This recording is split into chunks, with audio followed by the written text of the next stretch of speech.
Okay, there we go. Okay, so here's what we're doing today, starting with section 1.5. So we finished 1.4 last time. Still going to be moving pretty fast at this point in the course. We're going to appreciate the amount of time that we have as a result to deal with the much more challenging and substantial, let's say, chapters 6 and 7 that are going to come later on.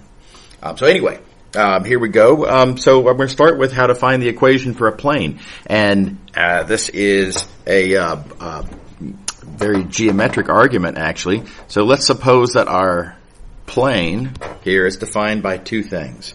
So suppose I am given a point in the plane, and I am given a vector perpendicular to the plane.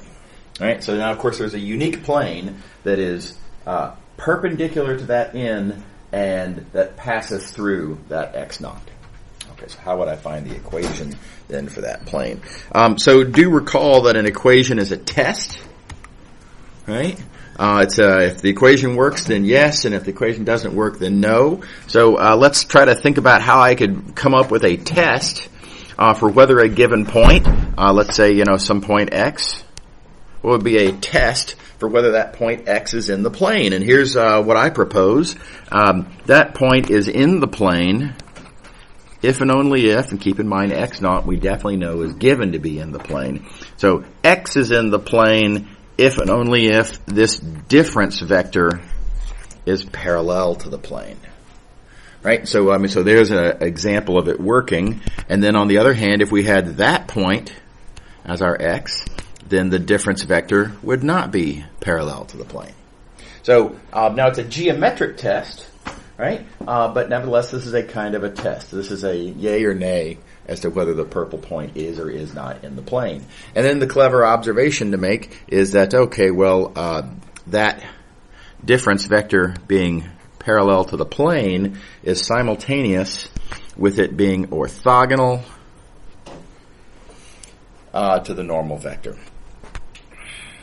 Right, so orthogonal to the normal vector. And of course, orthogonal we can write down algebraically. And that's why we prefer talking about orthogonal to the normal, more useful than parallel to the plane. I mean, how would we write this algebraically? Right. So anyway, there you go. We have an equation, and that's you can write it a little bit differently by distributing. To get this, n dot x equals n dot x naught.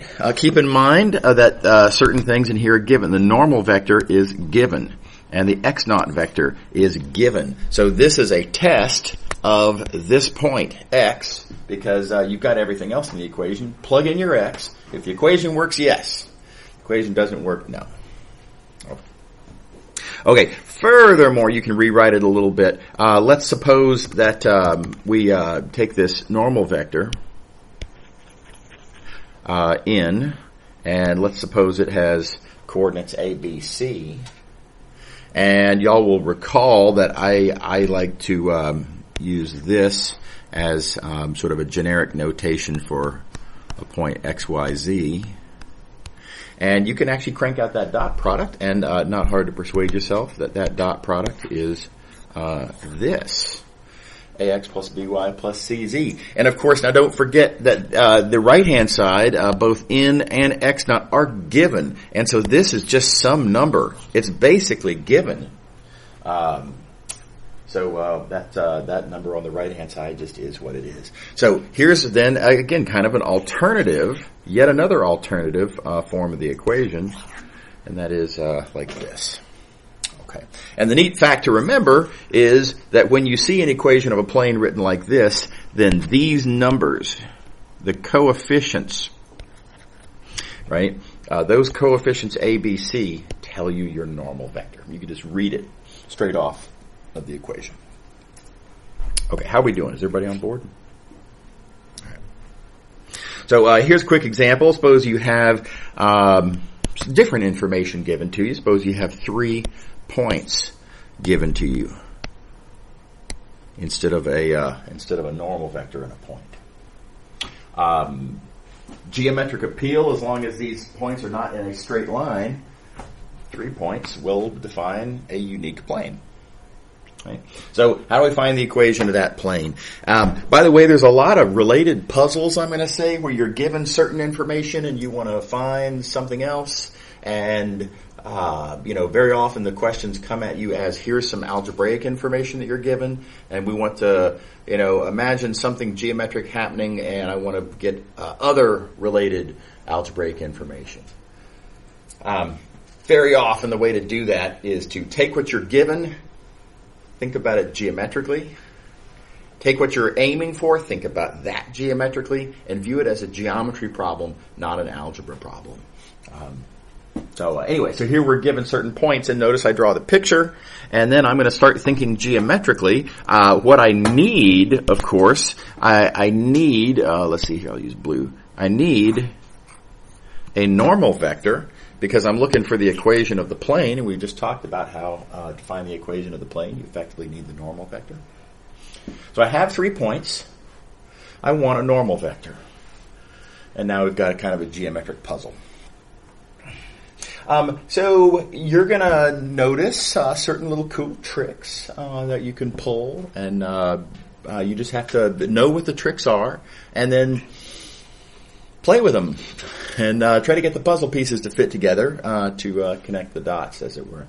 So in this case, the first neat trick I'm going to pull, we've already kind of done, and that is to pairwise subtract points that are in a plane to result in vectors that are parallel to the plane. And once you have vectors that are parallel to the plane, then you can use the cross product. Right? The cross product is something that takes 2 vectors and returns something perpendicular to both. And so if I have 2 vectors parallel to the plane, their cross product perpendicular to the plane as desired. So so that's how we find our normal vector. Is everybody good? All right.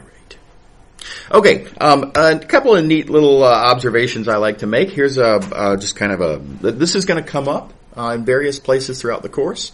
But anyway, here it is. If you have an equation for a plane, and if there are no y's in that equation, right? So ax plus 0y, right, plus cz equals d. That plane, geometrically, you can instantly conclude that plane is parallel to the y-axis. A really nice fact, by the way, analogous facts you can write down about what if there's no x's or what if there's no z's. We'll just talk it through for y's. So here's the idea. If there's no y's, well, then I can write down the normal vector by peeling off the coefficients, like we observed on the last page. There's my normal vector. Right? And I can immediately see that my normal vector is perpendicular to the y-axis. Now, how do I know it's perpendicular to the y-axis? Well, that vector parallel to the y-axis, E2, is 0, 1, 0, and easy dot product. You can see that dot product 0, therefore these vectors are perpendicular. And if your normal vector is perpendicular to the y-axis, if your normal vector is perpendicular to the y-axis, then the plane's parallel to the y-axis. Neat little argument there. How are we doing? Everybody happy? Okay, so nice exercise if you want to test your comprehension of this argument. Again, take your time to understand it, but then take out a clean sheet of paper, right? Don't look back at this, and see if you can reproduce that argument for equations of planes with no x's in them. Okay. All right. Okay, here's another one. Another sort of one of these puzzle kind of questions. So we've got a point given, and I have a couple of planes given.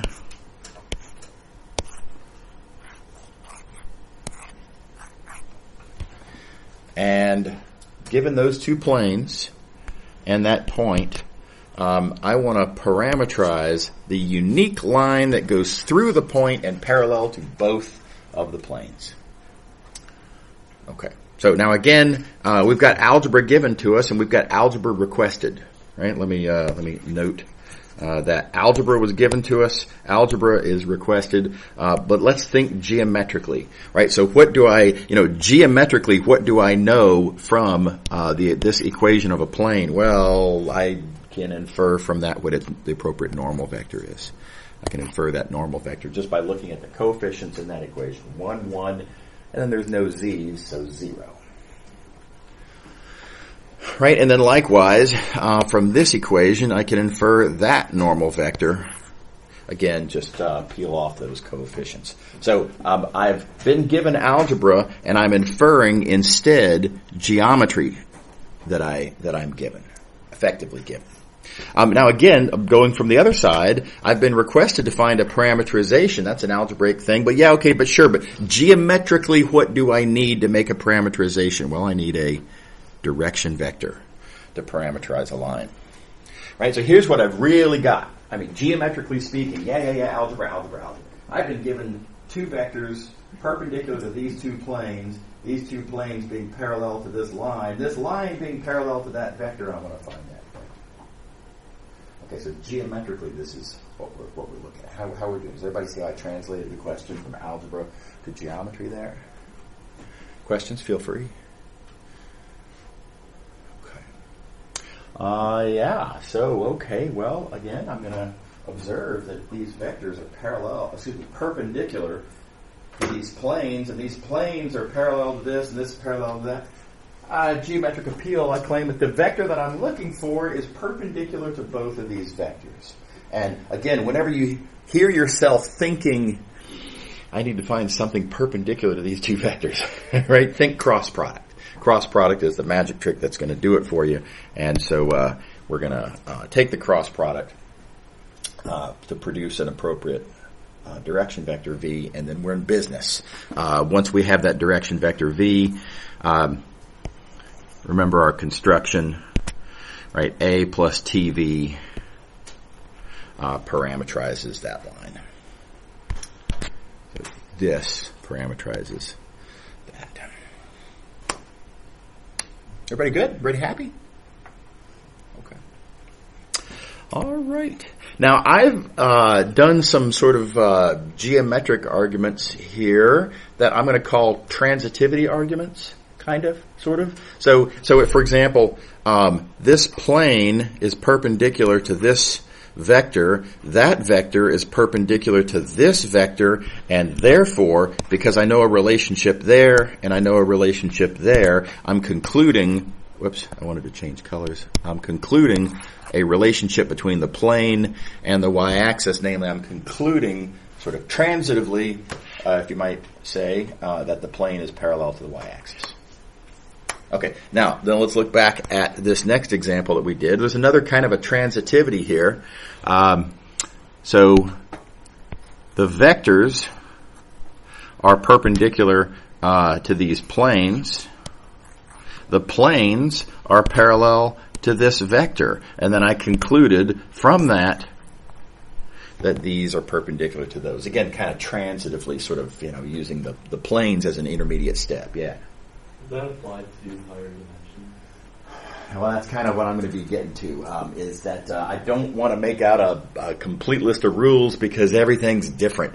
There's so many different circumstances, and roughly what I'm going to say here is that I don't want to write a complete list of all such rules because they are always different. Now, there certainly are some facts that you can say about, so for example, if vector A and vector B are 7-dimensional vectors that are parallel, and if vector B and vector C are also parallel, then yes, A and C are also parallel.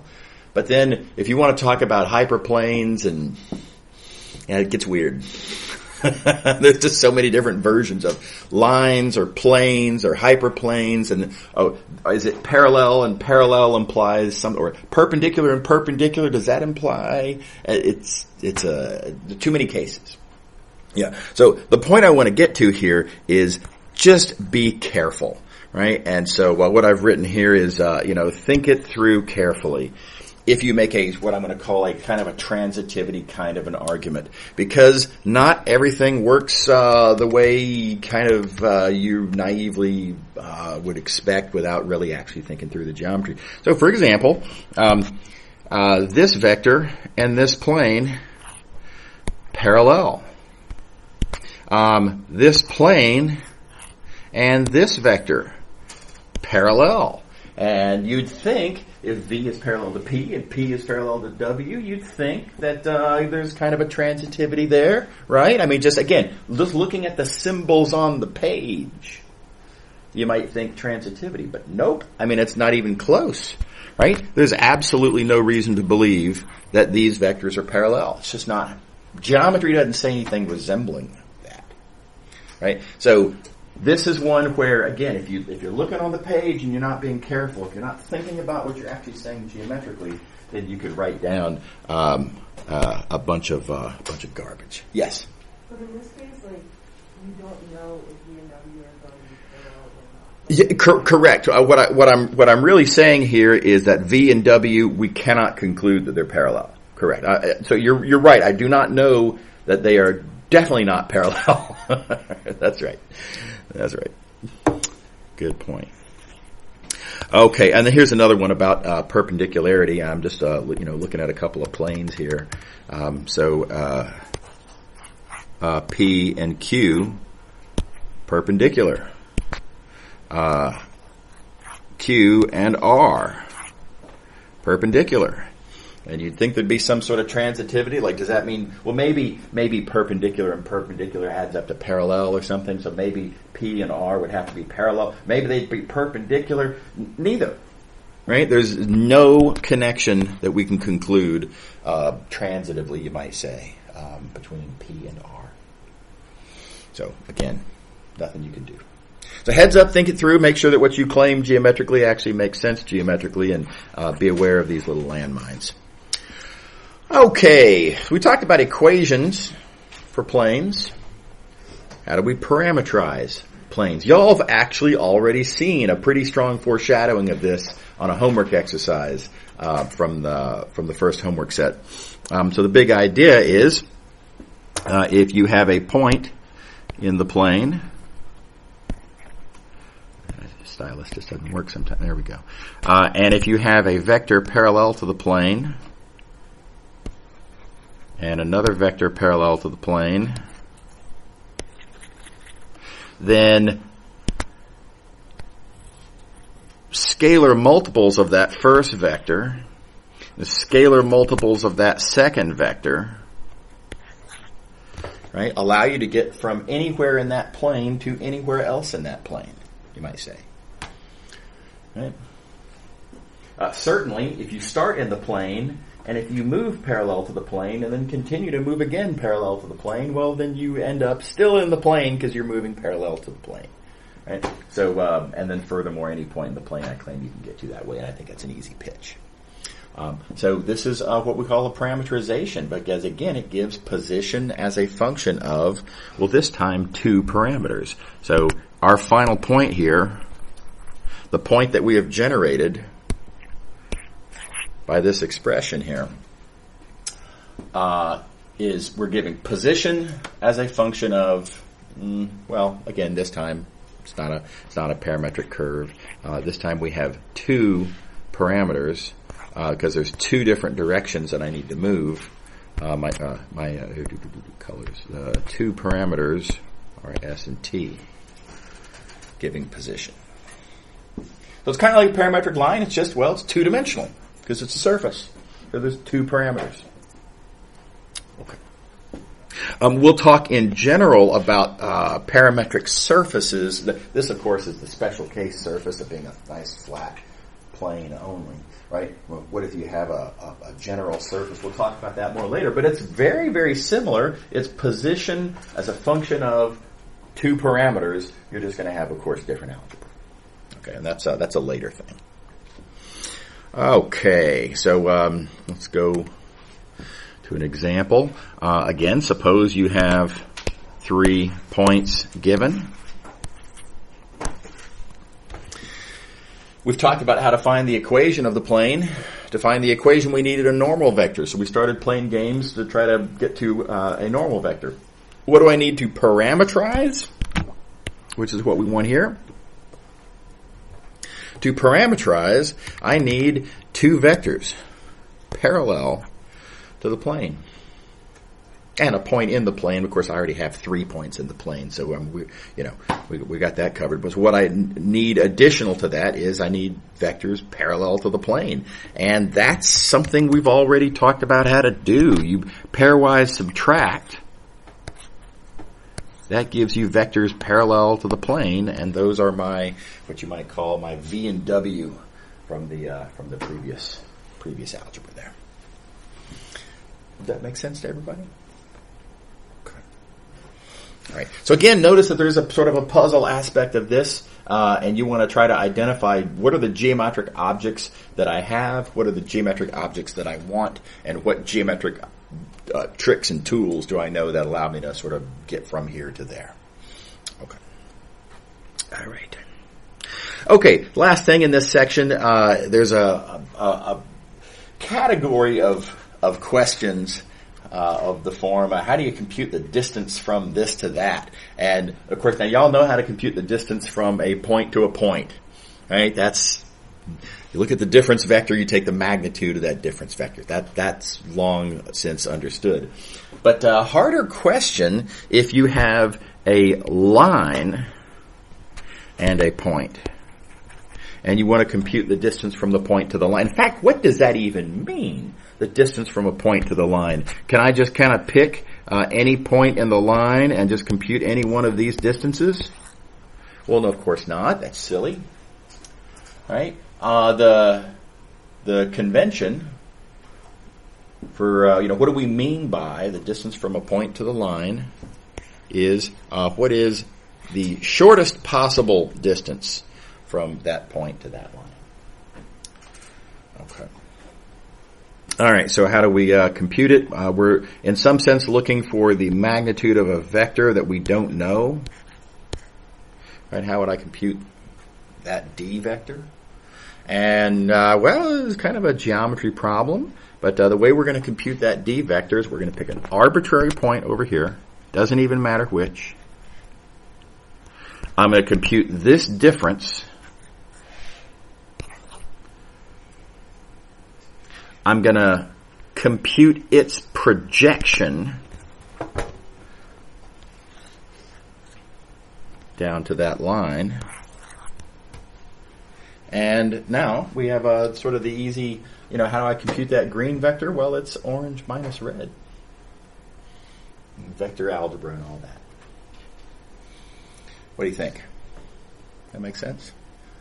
Yes? So, what is V? V is part of the definition of the line. So, when I say, here's a point and here's a line, I have to explain to you what the line is and what the point is.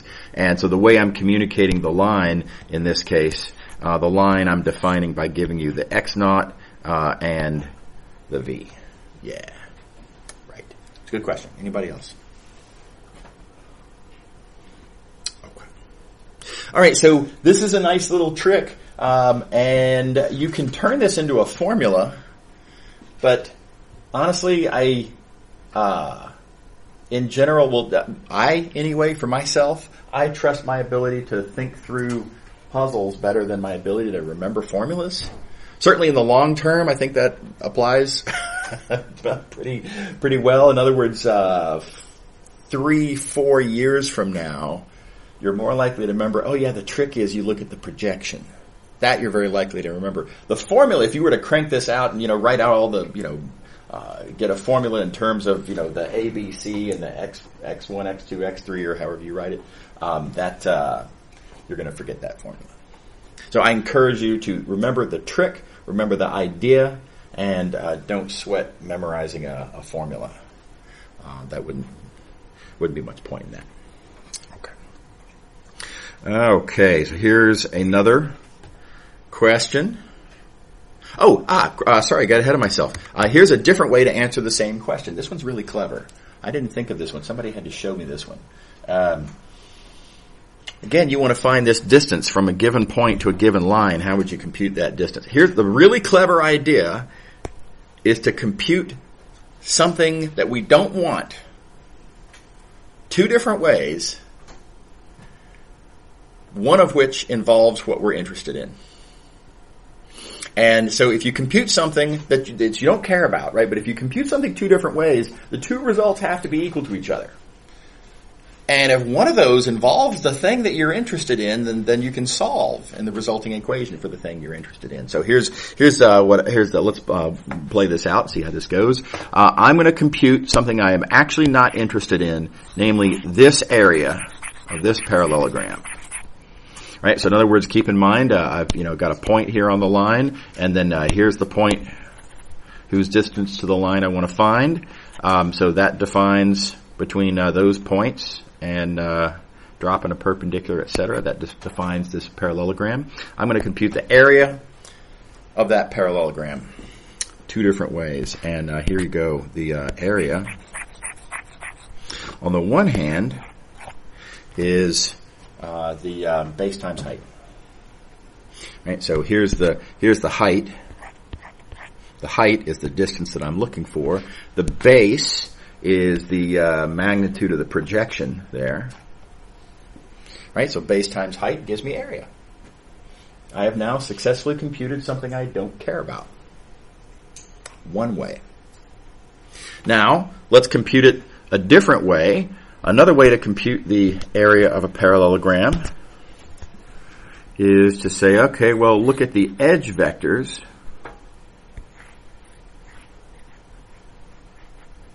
Right, and look at the magnitude of the cross product. That also computes the area. Let's do it like that. There. Taking these edge vectors and crossing them. So again, second successful computation of something I don't care about. Right? And so again, why are we computing things we don't care about? Well, it's not because we want to know that area. We're computing this thing that we don't care about because the thing we do care about is part of one of those calculations, and then I can then solve for it. And so you just obviously, of course, you take this factor and move it into the denominator over there, and there we go, we win. So it's a clever move. Again, I did not think of this one on my own. Somebody showed me this little move. I think it's very, very clever. So anyway, arguably, from a computational standpoint, arguably more convenient than the one previously. Right? It's geometrically trickier, but computationally, it's a cross product and a couple of magnitudes. It's pretty easy. Okay. All right. Next question. Suppose I have two parallel planes.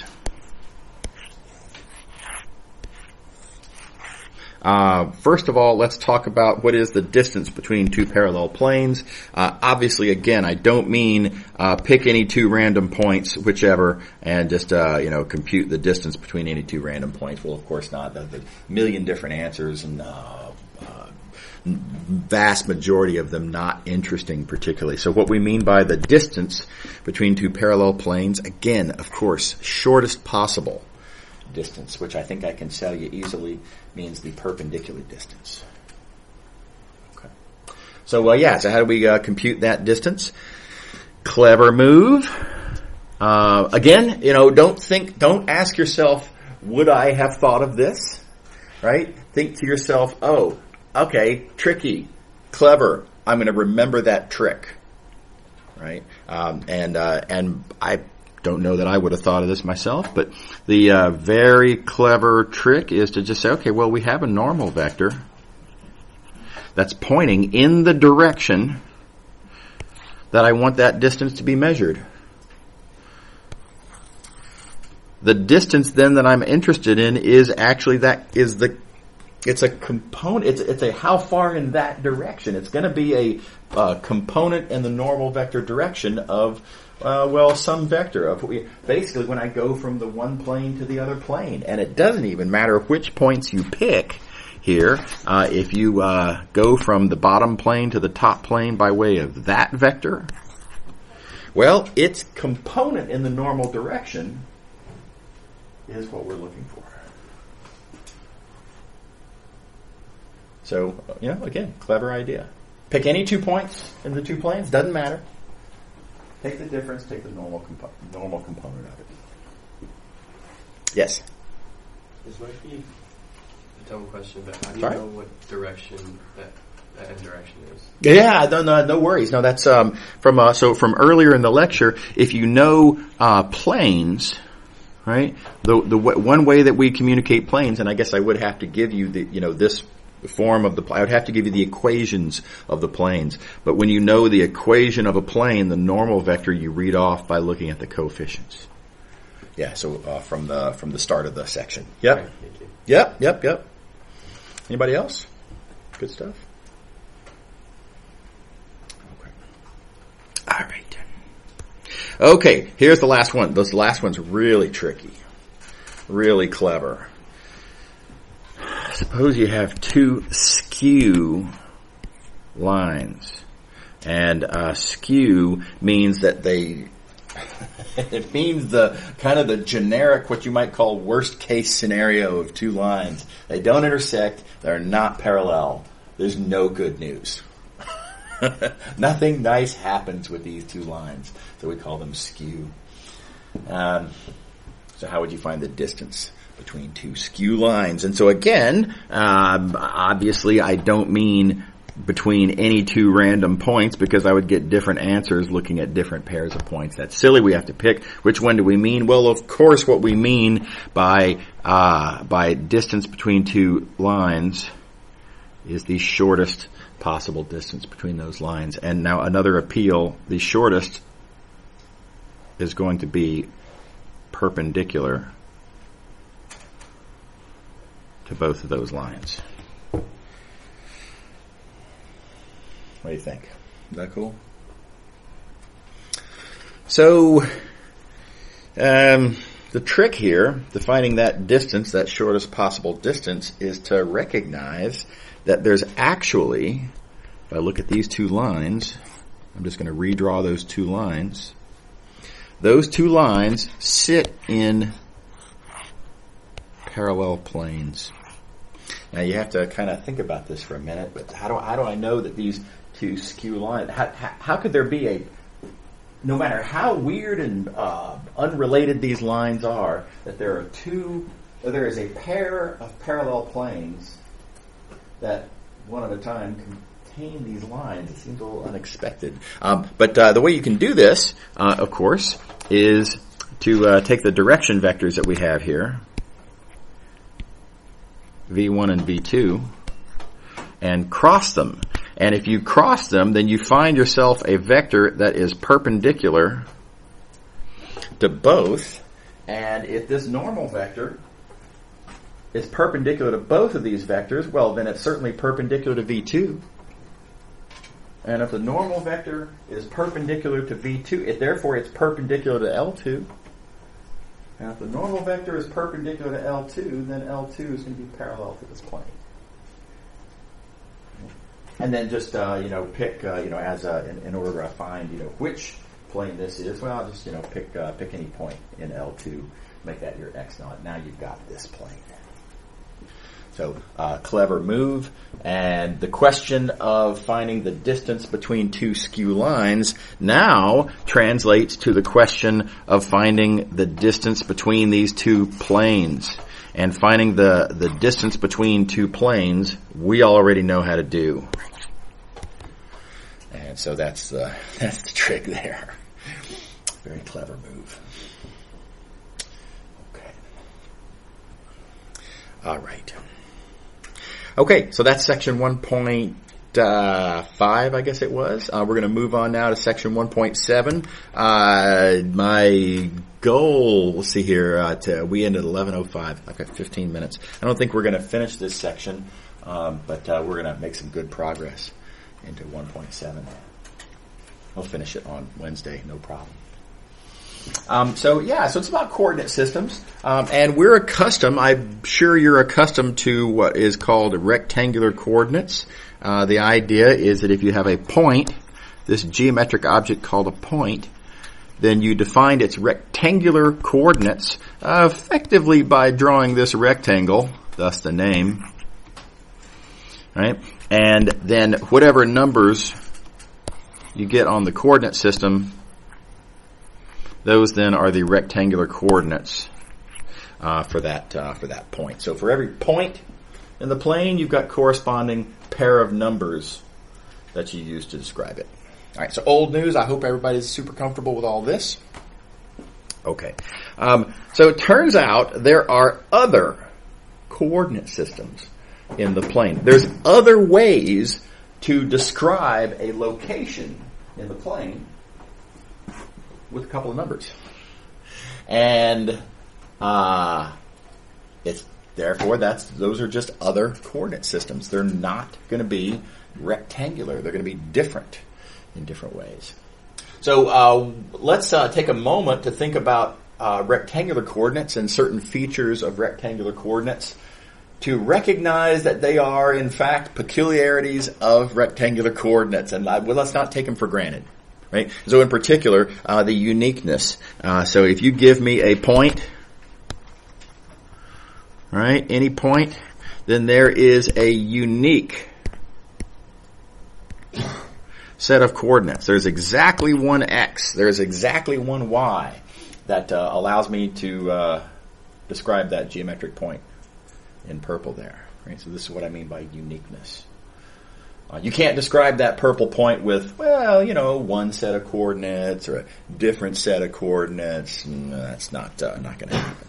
This is a peculiarity of rectangular coordinates. It is not going to be the case for our other coordinate systems. Here's another thing. Algebraic convenience. When you add two vectors, very nice fact. You can just add their coordinates correspondingly. Right? This really nice algebra of the rectangular coordinate system. Not going to work in other coordinate systems. So rectangular coordinates are super nice, and we have to let a lot of that go in these other coordinate systems. Okay. But that said, so why would we do such a thing? Why would we venture into a world that's far less convenient? We sacrifice major conveniences, major tools of rectangular coordinates. What for? It's going to take us a little while to get there, but it's going to turn out that polar coordinates and cylindrical coordinates and spherical coordinates that we're going to get to will be extremely useful for computing certain kinds of integrals and various things like that. So the uses are coming. Okay, so polar coordinates. Y'all may have seen polar coordinates before. If you have, cool. If you haven't, no problem. I'm going to start at the beginning here. I like to think of polar coordinates as being a function. It's a function that takes an r and a theta and returns to you a point in space, a point in the xy plane whose, let's see, I'll say it like this. That is at an angle of theta counterclockwise from the positive part of the x-axis. And that is, in some sense, r distance away from the origin in that direction. Okay. All right. And we're going to write down the formula for this function in a minute. I do want to point out now here I've put how far in quotes. You got to be careful about this because how far suggests a distance, and a distance is an intrinsically positive thing, right? Distances are positive, just like areas. Areas are positive things, right? And r doesn't have to be. R is perfectly allowed to be negative. So when I say how far, what I mean is if r is positive, if we've got, for a given theta, we've defined a certain direction theta, right? Then positive values of r mean, well, you go in that direction defined by theta. And then negative values just mean, well, yeah, just go the opposite direction, of course. It means exactly what you would think it. The negative value of r means exactly what you would think it would mean. But then importantly, it's not a distance. Okay. Pausing. Questions? Everybody good? Okay. All right. Okay. So, easy to write down what the formula for this function is because you can just solve. I mean, it's just a trig problem here, but this distance, I shouldn't say distance, should I? This coordinate, this is what the x coordinate is. And you can see that it's part of this triangle. Right? It's one of the sides of that right triangle. And trig and such. And there's the formula. X is r cosine theta. Right? And then likewise, what is y? Well, y is this coordinate. And again, a little bit of trig, r sine theta. So I hope everybody is comfortable with trig and the sines and cosines. Again, just keep in mind, trig is going to be a prerequisite for this course. I'm going to assume you're solid with all of that. Okay, so easy formula. Okay. All right, now let's see how it fails to have the uniqueness property. This is just a matter of sort of writing it down. Let's think about this point here, and it's, there's a certain angle that defines that direction, and I'm going to say that angle is, whatever, let's just call it theta. And it is a certain distance from the origin there, and I'm using the word distance in the sense that I'm thinking of the positive, moving a positive amount in that direction, and let's say that that's 5. Let's just say. Okay, so these polar coordinates give me this point from which I could think about rectangular coordinates. Sure, yeah, fine, absolutely. However, here's the thing. I could get to that same point by going to this direction. If you think about it now, that's an extra pi. It's an extra half turn, thus the plus pi there. And in that blue direction, if I go, let's see here, let me hand gesture. In this direction, if I go -5, right? Keep in mind, that's positive values of r are in the indicated direction. Negative value means just go backwards. And if I use r equals -5, then I get to that exact same point here. And so let's see here. I'll use dark blue, I guess. So -5 effectively gets me to the same point. So not unique. Two different sets of polar coordinates for the same point. And by the way, of course, it's much worse than this because, of course, you can just keep doing half turns. You can keep doing half turns all you want. You can do a half turn followed by another half turn. That's 2 pi. And with that extra 2 pi, well, then just go the same direction by the same amount. Again, 5. And just like that direction worked to find the point, well, here's another perfectly good way to do it. Right? So, lots of different ways to define polar coordinates for a given point. Pausing. What do you think? Everybody see? Yes? Can you, describe a point using a different coordinate system? Like, we have x and y there. So could we say r cosine, of this is equal to... Well, so you can describe this point by saying it's it's rectangular coordinates are x and y. That communicates, here's how I'm going to describe the point, and here are the details of that description. I could also say the polar coordinates of this point are theta and 5, right? And the theta and the 5, if we were to know what those are, also describe that point. I do have to say that they're the polar coordinates, right? But yeah, totally. Yeah. Okay. All right. Yeah, so in fact, you want to be careful with this issue.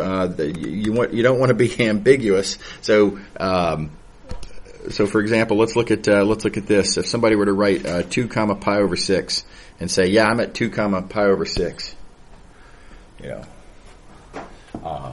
come pick me up. I'm at 2 comma pi over 6. Right? Well, wait a second. Is that rectangular coordinates? Is that polar coordinates? Because you look at this and you might be tempted to say, oh, you know what? This pi over 6, that looks like an angle. Right? It's a common value of it's a nice angle.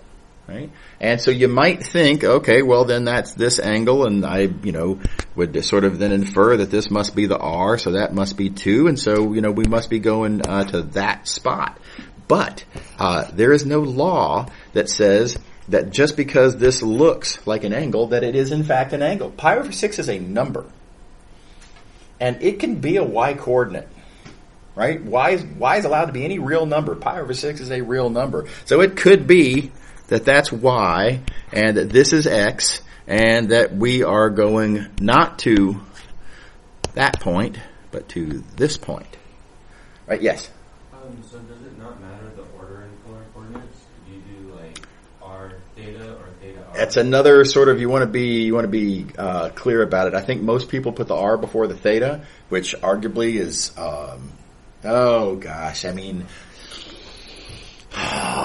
it's a convention. I'm going to call it an unfortunate convention, because very often if there's an algebraic relationship, r is a function of theta, but with x and y is a function of x. So it's kind of backwards in a way, but none of that really matters. And I think most people do r before the theta. But anyway, the point of this example addresses the answer to your question as well, which is just recognize that there's a potential for confusion here. And if you write something down like this, then we are solid. Right? Then it is perfectly clear not only that these are polar coordinates, but furthermore, that the first one is r and the second one is theta. Yeah. So great question. Is everybody happy with the point here? Just, be careful. Try to be careful with ambiguity. I think I found somewhere in our textbook that was actually a little ambiguous about this at some point. So, yeah, it's easy to be sloppy. Okay. There's probably somewhere in my notes that does the same thing. Okay, here's a delicate matter, and that is how to convert back. So if you have rectangular coordinates and you want to find the polar coordinates. Here are some true facts. These are true relationships that you can use along, combined with some geometry to solve for r and theta. It's tempting to just kind of remove geometry from the situation and say, how about let's just solve. I better do this in red as a warning. Tempting to solve for r and theta. And so, for example, to write r is the square root of x squared plus y squared, and that theta is arctan of y over x. Very tempting. I'm going to put question marks on these too, because again, ultimately these are wrong. Tempting to do that. Here's the main problem. When you write this, when you write r equals this square root, keep in mind what that symbol means. That symbol means positive. So this right away says I'm going to refuse to acknowledge the possibility that this r might be negative. Right? This is even worse. This theta equals arctan. Arctan only takes values between negative pi over 2 and pi over 2. That's going to then it's going to refuse to even look in half of the whole left side of the plane of directions. It's just, not possible, not with this formula. Right? So I'm going to cross these out right away. They're just not reliably true. They're coincidentally, you get about half the time. Right? But you can't trust them. All right, so let me show you a proper way to find a polar coordinates for a point. So I like this example because of how it would have gone wrong if you're careless. So let's think about this point right here, -1 comma -1. Nothing creepy there, right? Integer coordinates. So disarming example. Doesn't look scary, right? Now you can take this and you can plug into there and you can plug into there and you can solve for r squared and for tan theta. Again, don't just assume r is the square root of 2. Don't just assume theta is pi over 4. Okay. So what you can conclude is that r is definitely one of these. Which one? Slow down. And you can conclude that theta is, I'm going to say, one of these. Let me talk about the 2 pi n thing. The 2 pi n is just a recognition that if you go all the way around, then you're back to the same direction. So, of course, you can always add 2 pi n to any direction, and you're still pointing in the same direction. And so, I have to put that in there. Let me just for convenience of focus, let's just think about the pi over 4 option, though. And then likewise 5 pi over 4. Those are the two, I'm going to say, easiest directions that satisfy this equation. Okay, so these are our options. But now, how you put them together, you have to really think through carefully. So it's tempting to say, yeah, I like the best option. I like the most convenient option. So I'm going to pick square root of 2 and pi over 4. The nice ones. That puts you over here, and it's wrong. Everybody see what happened there? Right? I mean, so you just, bottom line, you just can't trust these formulas that I crossed out in red over here. Right? Arctan is pi over 4. Square root of x squared plus y squared is square root of 2. That gives you the wrong answer. So, again, what you have to do is you look at your options, right, from the equations that I gave you. Again, this is the one that we're aiming for. And you think how they fit together, and I think you can persuade yourself without too much trouble that if you were thinking in that direction, then you would go positive square root of 2 in that direction. Right? Or, just as good, I suppose, if you're thinking about that direction, pi over 4, then you could go negative square root of 2 in that direction. Same point. All good. So either one of these is fine. But you got to be careful. Okay. How we doing on that? And let's see. We're out of time. 11:05 is our end, right? Okay, so we're out of time. Sorry to go over again. Nice, clean ending at that page. Pick up here on Wednesday. See y'all later.